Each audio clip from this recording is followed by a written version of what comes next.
Every morning at 9 a.m. on the dot, buses drop guests off to Keystone Park, and you can tell by the looks on their face they're excited. Now, why would you arrive to the zoo so early, you might ask? Well, there's a simple answer to that at Keystone Park. All of our education shows are held early in the morning because this is typically when zoo animals are the most active. Our talks began exclusively with the pinnipeds at Keystone Park, being the California sea lion and the gray seal. These animal talks proved to be so popular, however, we decided to include them in our newest completed section of Keystone Park, the American Frontier. This is Keystone Park's smallest section to date, home to 3 different species. The first of these 3 is also the smallest. Meet the black-tailed prairie dogs. Their exhibit is certainly small, matter of fact it's among the smallest in all of Keystone Park, but when the animal inside can fit in the palm of your hand, that's more than enough space. They're so small in fact, sometimes it's hard to keep track of all 4 of them. They're only all grouped up together when it's feeding time.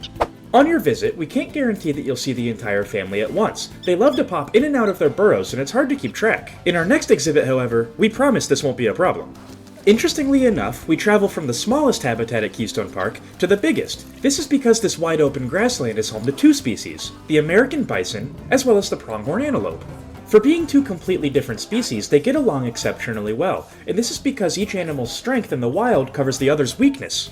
Bison are very durable animals. Matter of fact, they're the largest land animal in North America, but they don't see very well, meaning predators have the capability to sneak up on them. A pronghorn is the exact opposite. They're very fragile animals, meaning when they see danger, with their exceptional eyesight, their immediate instinct is to run away in a group. When the bison see the pronghorn run, that's their cue to leave too.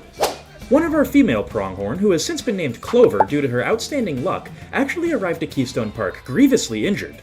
Unfortunately for Clover, a majority of our medical staff is currently off-site working on different projects, helping train the next generation of vets. As a result, her survival seemed unlikely. We just didn't have the medical expertise to take care of this injured pronghorn. Nobody seemed to tell Clover this, and slowly but surely she began to recover. After weeks of consistent treatment and checkups, her injuries began to visibly heal. Thanks to the medical team for stepping up to the plate when she truly needed them the most, Clover is expected to make a full recovery. Although her injuries healed, some lasting damage has persisted, and as a result, Clover will never be fit to return to the wild. Luckily for her, she has a perfect forever home here at Keystone Park. Like our black-tailed prairie dogs, pronghorn are social animals, and Clover isn't close to the only one in this enclosure. Meet Bucky, our sole male of the habitat. Bucky and his friend Sacagawea really enjoy this hanging grazing feed or enrichment item. This must boil down to their roots because, fun fact, the pronghorn is actually closely related to the giraffe. The pronghorn antelope have to share the spotlight with the American bison. Meet Josh, officially the largest animal in all of Keystone Park. He weighs well over a ton, but luckily he's a gentle giant. Gentle giant is the perfect phrase to also describe Tatanka and Dakota. Like most bison, they spend their day grazing, but they always do it together in a pair. Together, these 2 separate herds truly have become one, and they look out for each other like they're their own. Being able to record and study these behaviors in a controlled environment truly is something special. The only thing that's more special is being able to share our studies and our findings with the guests at the zoo. The Bison and Pronghorn Keeper Talk is set to open with the rest of the American Frontier right this second. Guests rapidly flooded into the new area of Keystone Park, and seeing the happy looks on their faces made all of the hard work constructing it truly worth it in the end. The Bison and Pronghorn in particular. This isn't good at all. It looks like somebody broke the glass of the black-tailed prairie dog enclosure, and it looks like the prairie dogs are doubling down on the opportunity. Completely ruining the launch of the American Frontier, Keystone Park had to go into a level 2 lockdown. This means there's an animal on the loose, and we had to evacuate the premises. 3 of the prairie dogs were luckily contained, and maintenance quickly worked on repairing the fence. Unfortunately, the prairie dog that escaped is still out there somewhere, and our keepers truly have no idea where to find her. This issue becomes a lot more urgent when you remember who the prairie dog's neighbors are. While they make a plan to find her, we need to fix everything that was broken in the evacuation. Many small parts of the zoo are left damaged. Unfortunately, it appears that these repairs are going to take some time. After the repairs are complete, maintenance has informed us they're going to completely revamp our security system, making Keystone Park a lot safer. This also means if the escaped prairie dog is still on our property, we'll find her. But sadly, there just isn't much we can do about it right now. Despite this devastating setback, construction must continue on our latest project. A few months ago, Blueberry Forest Zoo, located all the way out in Finland, asked for our help in a project of theirs. They've recently partaken in a breeding program for the critically endangered Amur leopard. This was on a relatively short notice, so the zoo's creator, Raven, didn't have time to build the leopard a new habitat. As a result, Jojo, her male cougar, was effectively homeless, so she reached out to Keystone Park and asked if we could take him in. Naturally, we said yes, and he's on his way to Keystone Park right now, so we need to make him a great habitat. If you're eager to see what we came up with, don't forget to like and subscribe, and leave a comment while you're at it. By engaging with the video in any way, you're telling YouTube to push the video to more people. The more people that see the video, the more videos I can make. It's simple. Also, don't forget to subscribe to Raven. The link to her channel is in the description. Her channel is about to officially launch sometime this week with the tour of Blueberry Forest. With her insanely talented skills in art, and the full resources of Keystone Park behind her, it's sure to be a successful series, so you won't want to miss it. With Jojo arriving to Keystone Park Quarantine any day now, it's imperative that we learn as much about the Cougar as possible. Luckily, this is Keystone Park's second big cat, so nothing should be too out of left field here. Their population in the wild is unknown, but assumed to be least concerned by the IUCN. This is because of their absolutely enormous habitat range, reaching from the southern tip of South America, peaking all the way into Canada. They're very basic to build for, only needing some land requirement. They also need a climb-proof barrier though, despite not needing climbing requirement. As per the species data, the cougar can be a bit strict and not necessarily beginner-friendly. They're both shy and solitary animals, meaning all mature offspring will become outsiders. This is definitely one of the tougher bios we've had so far. Between the dietary options and habitat enrichment, there doesn't appear to be anything that's too out of the ordinary, although I finally have an excuse to sneak the bubble machine into a build. I've been waiting to do that since the Africa pack released. For being an apex predator that spans pretty much the reign of the entire New World, it's absolutely no surprise that the cougar doesn't benefit from sharing any spaces with other species. But let's start building! After passing through the wetlands and visiting our moose Teddy, you'll be greeted by an open path that's going to lead to the cougar habitat. As you can tell, this is going to be a relatively cramped space, and we're going to have to make every single inch count. The guest viewing platform is going to be the most difficult part by far. Due to the constricted space, I really want to make this memorable. I'm going to be trying to model it after a log cabin, where the guests can view out the other side to see the cougar. For the early stages of this build, we're going to be staying on the grid. I decided to use the Arctic wood because it gives the perfect mix of stability and age. I want this to look a little bit run down, but at the same time sturdy enough to where it won't just fall over at a natural gust of wind. My main goal in the early stages of the build were to divide the log cabin into two separate parts. This back part that we're working on now is going to be where the viewing windows are to actually see the cougar. The exterior, where you're seeing now, is just going to be detail and immersion. Of course, the Arctic roof goes with the Arctic walls. They were literally designed by Frontier to function this way. In terms of the roof, one thing I did a bit differently was make the second layer of the roof a bit steeper than the first. This will make sense when we actually go into building the cougar's exhibit. We're going to be using a mesh netting on the top, so this has to be a little bit taller than the other angles would have provided. I then polished up and finalized the viewing section. We're simply going to be adding some more wood to the top, and then placing some glass beneath it. It's certainly a bit cramped back here, but that's kind of the effect I was going for. Overall, I'm really happy with the size the cabin turned out. It looks a bit strange when viewed from the outside, but we can fix that. For now, I think we need to polish up the front of it. I think building with wood, and especially a log cabin type build, is one of the most beginner-friendly things you can tackle at the start of the game. This is because once you get your basic shape down, realistically all you have to do is keep adding supports. The more supports you add, the more detailed it's going to look. Another reason why I find these wood builds a little bit beginner-friendly is you can much more easily get away with reusing parts. A lot of people don't realize that you can have supports going horizontally too. Most people typically will stop at the vertical supports. As for the rest of the build, I effectively kept reusing the exact same pieces that we've already placed, I just used a lot more of them. It's quite basic and a lot more brown than I'd like it to be. We can certainly add in some more details now that'll liven up the build and even tell a story. As for the functional aspect of the build, I think this turned out quite nice. There's plenty of space for guests to be comfortable. After a lot of tinkering around with various textures and pieces, I found that the Oceania doors, when recolored gray, fit really well with the Arctic wood. I placed a door perpetually open at each entrance of the enclosure. One thing I don't think a lot of newer builders realize is that you can detail details. What I mean by this is we added this door, and it looks a lot better than the blank facade we had. However, now I'm adding a door trim to the top of it to make it look even better. After it was done, it was a really easy advanced move and duplicate job to get it over to the other door, so we didn't have to do all the work twice. Once that was complete, I rotated it 180 degrees to get it on the inside of the builds. One thing I know myself, and a lot of others tend to struggle with, is how to detail the facades of buildings. I completely agree, this is definitely one of the trickier aspects of building in general. Really, all you can do is just throw as much detail on the wall as you can and see what sticks. If you find yourself running out of ideas and you don't have any inspiration, one thing I can highly recommend you try is taking a break and working on something else. While I was trying to think of cool details I could potentially add to the front of the cabin, I did something really easy and brainless, building a simple chimney. All it is just a square. I always like to try and sneak a bit of motion into my builds, especially ones I highly detail, so I added the smoke special effect piece. It's a really subtle effect, but it makes the build look so much more alive than actually feel lived in. I really like this. Since the chimney went in much quicker than expected, I still didn't have time to process what to do with the facade of the cabin, so I added in some trims. I've also yet to see a single build in all of Planet Zoo that didn't look better with a little bit of ivy. The ivy in this build is especially important because in order to achieve that overgrown look of the surrounding forest that we're going to add later, we have to make the forest appear to have overtaken the cabin. We're going to need more details on top of this later, but I also realized that we could use the ivy to limit the amount of work we have to do on the facade. After using the Oceania door so effectively, I realized that the Oceania benches under the facility menu were the exact same texture. After noticing the similarity in the two textures, I realized I could use the door rotated vertically to make a convincing backing for the bench.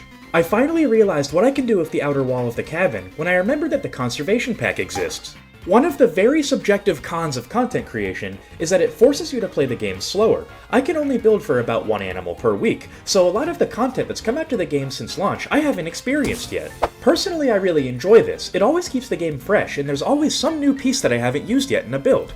However, I do see these conservation pack pieces becoming a mainstay in my arsenal. The last two details I added were both functional and appealing. I added in a few lights that came from the Australia pack, as well as some basic trash cans that blended into the cabin. For a guest viewing platform, we really went all out with this. It's highly detailed and really nice looking. The back not so much, and I'm not gonna lie, I've been dreading this next step of the process.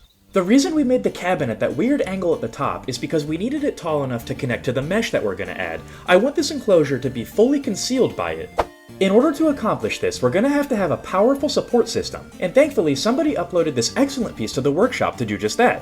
Out of the three options, I chose the green one for two reasons. One is obvious, it's going to blend in together better with the foliage. As for the second reason, a year ago today I actually uploaded a video on cougars. This was my very first zoo on the channel, and we used a green accent for the fence. I thought it would be cool to do a little throwback. Obviously in a year, the channel's grown a lot, and my audio doesn't sound like this anymore.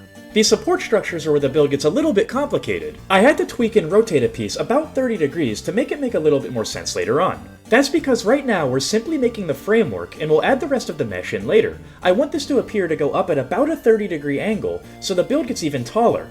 After all of that was done, I had to use the Advanced Duplicate and Move menu, cover absolutely everything we just built, and rotate it all 180 degrees. It didn't quite line up exactly where I wanted it, so we had to come in with the Advanced Move menu and perfect it. Once we had the first two in place, things got much easier because we could simply copy and paste those two over and get them evenly spaced all over the build.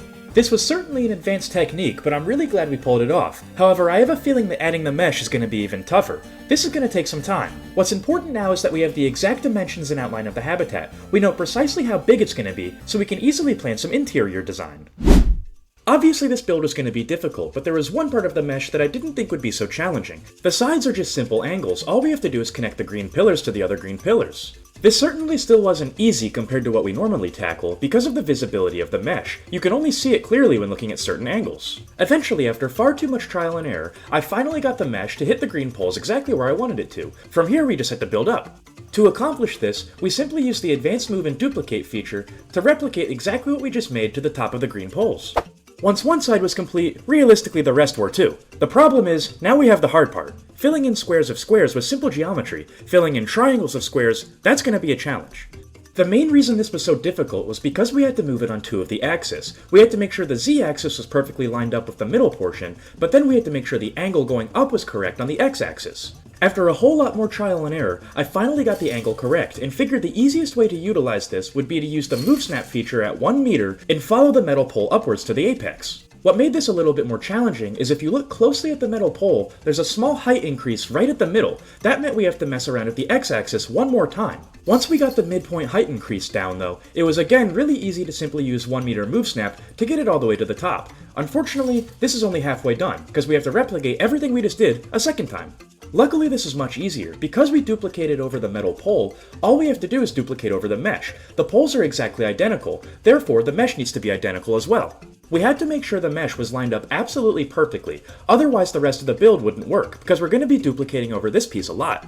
Eventually, when it was finally in place, we copy and pasted everything over, used the Advanced Move and Duplicate menu, rotated the entire build 180 degrees, and placed it on the segment located exactly behind it. Once this was complete, we could simply duplicate over everything we just built, including the original portion, and cover the entire top of the dome.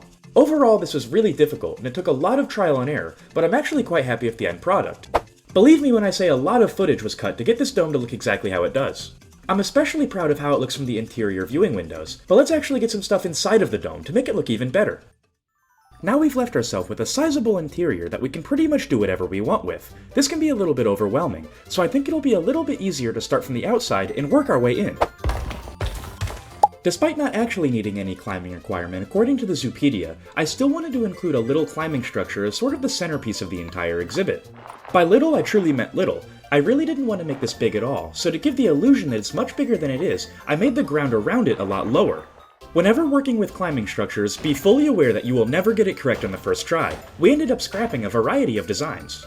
What we didn't end up scrapping were the support beams. I always like to make these non-climbable because realistically they're only there for support, not actually to be used. I didn't only want to use support beams for our climbing structure stability, I added a lot of rock formations all around the habitat to make it so the climbing structure had something to sit on.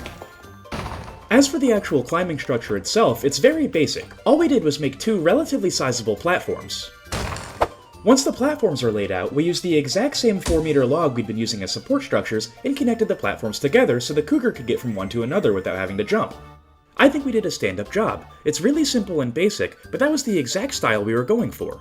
Equally important, it looks really sleek from the viewing window. The rest of the habitat, however, looks a bit bare. I think it's time we get some color in here.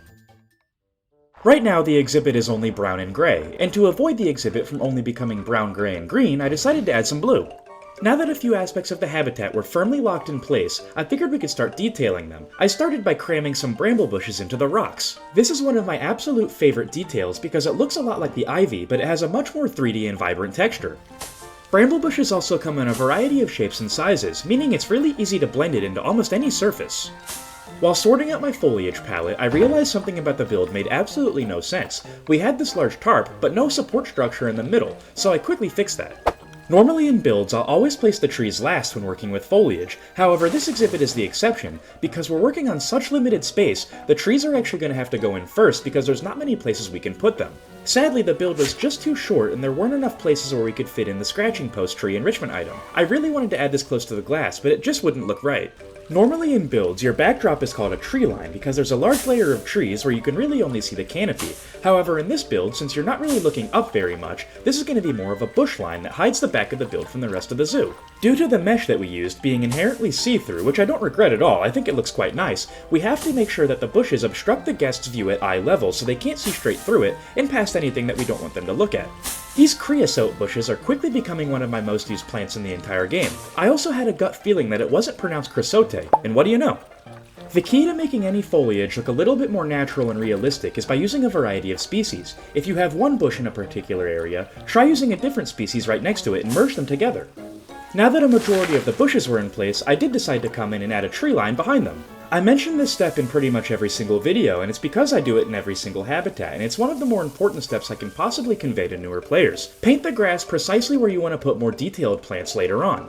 Once all of the terrain is painted up to your liking, you can come back in with a much more detailed grass later on. Buffalo grass is a perfect example for beginners. It has a much more vibrant and animated texture as opposed to the painted terrain tool. If you think your foliage skills need some serious work, buffalo grass is one of the 2 items in the game I would suggest you use a lot more. It just looks really nice. The texture is 3D and really makes the grass pop, as opposed to the more 2D texture of the painted terrain grass. If the buffalo grass does end up getting a bit repetitive, you can mix in some ferns to really break up the texture. They're also a slightly darker shade of green, and it adds some contrast. The second most important tip I have for beginner builders is to use the aquatic faux rock 9. These can be changed to any color on the palette, but if you make it a realistic grayish brown and make them pop just slightly above the ground, they look like really small rocks. This accomplishes 2 things. 1, it doesn't impede the animal's traversable area, and 2, it breaks up the texture of the grass even more by adding something that's a completely different color. Unlike buffalo grass, they're versatile in a variety of different environments too, not just necessarily the ground. The faux rocks look equally good on the bottom of a lake. At this point, the foliage was relatively done and there wasn't anything new to add. All we had to do was just layer up everything we've already done to the second layer of the climbing structure. One of the last plants that we added into the build was a lot more ivy. This really wasn't to detail the build from the guest perspective because realistically they'll never be able to see this. Instead, it's to show that the forest is really overgrowing and overtaking the structure, making it look not necessarily new. To get some additional color, I added some alpine flowers right behind the Cougar's climbing equipment. The enrichment items in the habitat weren't anything special. We placed a box in the back and we ended up getting rid of the scratching post, but what I was really excited for was placing this rotation line feeder in the middle of the pole. I thought this was a really nice effect, but unfortunately it wasn't usable in the end product. Luckily I thought ahead and made a more standard feeder, and since Jojo is solitary and is going to be alone, it didn't have to be very big. Thankfully I was also able to work in the bubble machine. I'm really excited to see the Cougar's animations with this. I think we did a nice job for the limited space we had to work with. The habitat looks good from every single angle. Overnight, it seemed that a local wood owl made the guest viewing its home. The owl's perch is far enough up to where Jojo won't be able to get him. I think we'll keep him here, he looks quite happy. I'm definitely happy with the build overall. Let me know what you guys think in the comments. The interior viewing especially is among my favorite interiors in all of Keystone Park. Jojo is set to arrive at any moment now, but before that happens, we have an important announcement from our keeper staff. The escaped prairie dog has thankfully been found alive and well. She made it quite far, starting at the prairie dog habitat here and making her way in between the moose enclosure and the reptile house. Once found, she was swiftly apprehended and returned back to her habitat. Though this is a major setback in Keystone morale, hopefully something like this never happens again.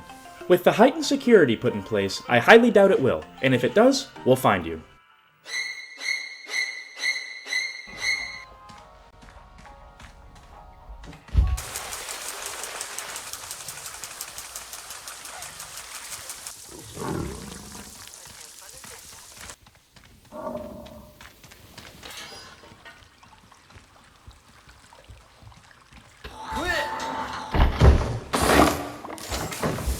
Welcome to Keystone Park, Jojo, and again, huge thanks to Raven and Blueberry Forest Zoo for lending her to us. If you've gotten to this point in the video, I ask you once again, please go subscribe to her channel. Her link is going to be in the description. I'd also like to give a huge shout out to Christine Jennings and EJ Hicks for becoming zoo members at Keystone Park. If you too would like to become a zoo member or a season pass holder and gain access to a whole slew of exclusive rewards, the link is in the description. Thankfully, hunting down the prairie dog gave Jojo just enough time to adjust to her new habitat, and thankfully it didn't appear that staff observing her in her habitat triggered her stress at all. Admittedly, upon arrival, she didn't seem to be too active, and at first we thought something was wrong because this is very out of the ordinary for cougars. Thankfully, in time she got up to explore, and the very first thing that she found was the bubble machine. We could tell she was having a great time, and even got up on her hind legs. After thoroughly enjoying the bubble machine, she eventually decided to explore the rest of the habitat. And naturally, she quickly discovered all of her climbing equipment, even proving to be quite the athlete. Look at this jump!